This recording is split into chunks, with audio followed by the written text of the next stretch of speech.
윤정 기자, 이해찬 대표가 이번 선거 이길 것 같다 이런 얘기를 했어요? 네, 그렇습니다. 지난 19일에 한 친여 성향의 유튜브에 출연을 해서 한 말인데요. 먼저 영상 보시죠.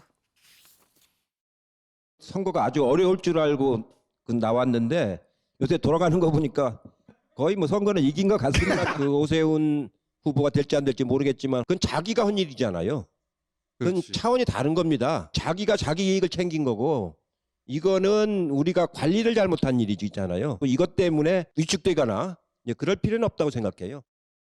네, 이 전 대표 지난해 8월 당대표 임기를 마친 이후에는 좀처럼 공개적인 석상에는 나타나지 않았었는데 맞아요. 이 보궐선거를 앞두고는 유튜브와 라디오 등에 잇따라 출연을 하면서 이와 같은 발언들을 내놓고 있습니다. 그런데 우리가 이제 조금 전에 이제 여론조사 결과 봤잖아요. 네. 이 여론조사 결과만 놓고 보면 지금 이해찬 전 대표 이 얘기하고는 상당히 좀 거리가 있지 않아요? 네, 그렇습니다. 현재 야권 단일화가 진행이 되고 있는데 야권 단일 후보로 출마를 하면 오세훈 후보든 안철수 후보든 이 박영선 후보를 크게 앞지르는 여론조사 결과들이 나오고 있습니다. 네. 이 여론조사 상반되는 이해찬 전 대표의 발언 때문에 야권은 좀 민감하게 반응을 하고 있거든요. 지금 김기현 국민의힘 의원은 SNS를 통해서 이해찬식 상황 정치는 구제불능의 꼰대 정당을 자임하는 꼴이다. 이렇게 맹비난하는 장문의 글을 남기기도 했고요. 또 김웅 의원은 이 전 대표를 향해서 승리 호소인이다. 승리 호소인. 네, 좀스럽고 민망해서 더는 언급 안 하겠다. 이렇게 비꼬기도 했습니다. 자, 그러면 이해찬 전 대표가 정말 대놓고 이번 선거 이기겠다. 왜 이런 얘기를 했을까?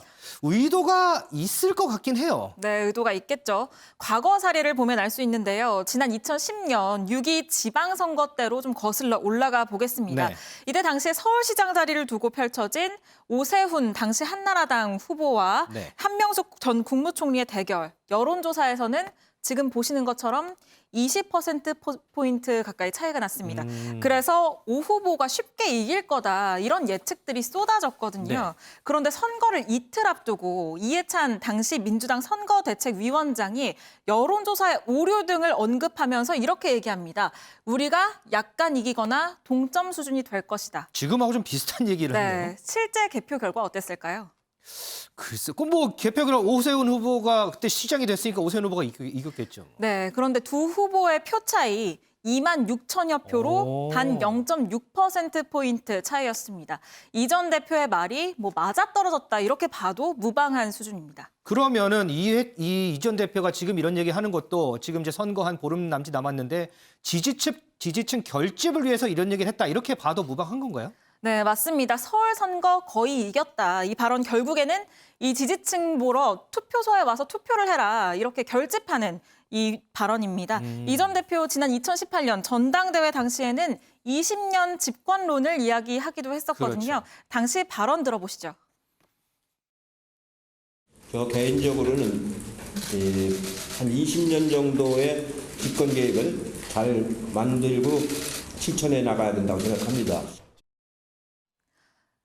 네, 이번 보궐선거 이 20년 집권론의 향배를 가를 이 대선의 전초전입니다.